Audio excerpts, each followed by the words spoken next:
हाय दोस्तों, आप सभी का स्वागत है मेरे यूट्यूब चैनल भोजपुरी परिवार में। आप सब कैसे हो दोस्तों? उम्मीद करती हूँ कि आप सब अच्छे होंगे।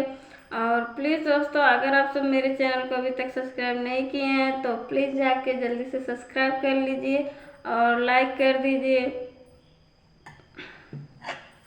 सुनु सुनु सखी कहू ससुरा के हाल, काहे धस गइल बाटे फूला लगाल। सुनु सुनु सखी कहू ससुरा के हाल, काहे धस गइल बाटे फूला लगाल। लगता कि मन तोहर बना खुशहाल, हमरा बुझाला कि गलाल न बदाल। काहे मन नहीं लागल तोहर पिया गावे, पापा जी के खोजल बाला मुआना भावे। याद बड़ी माँ जनुआ के जावे, पापा जी के खोजल बाला मुआना भावे।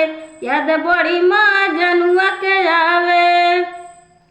कबले उदास रहबू माने अपन मार के, करे पड़ी प्यार तोहरा यार के विसार के। कबले उदास रहबू माने अपन मार के, प्यार तोहरा करे पड़ी यार के विसार के। हम उनका ठीक नहीं चाल चलन बाटे रे, उनका बोली जैसे लागे दौड़े काटे रे। हम उनका निमन नहीं चाल चलन बाटे रे, उनका बोली जैसे लागे दौड़े काटे रे।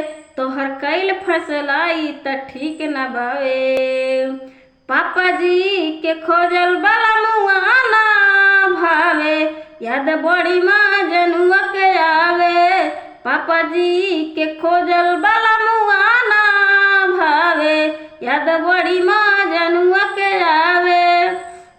का करबू बोला जवन पापा के पसंद बा, तोहरा के छोड़ी बाकी सब ला निमान बा।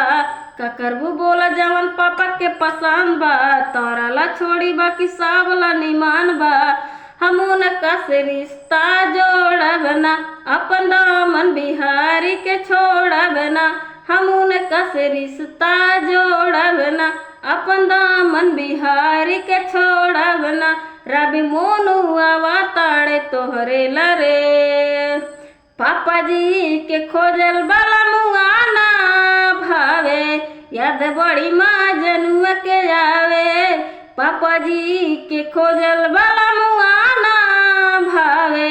याद बड़ी माँ जनुआ के आवे, याद बड़ी माँ जनुआ के आवे।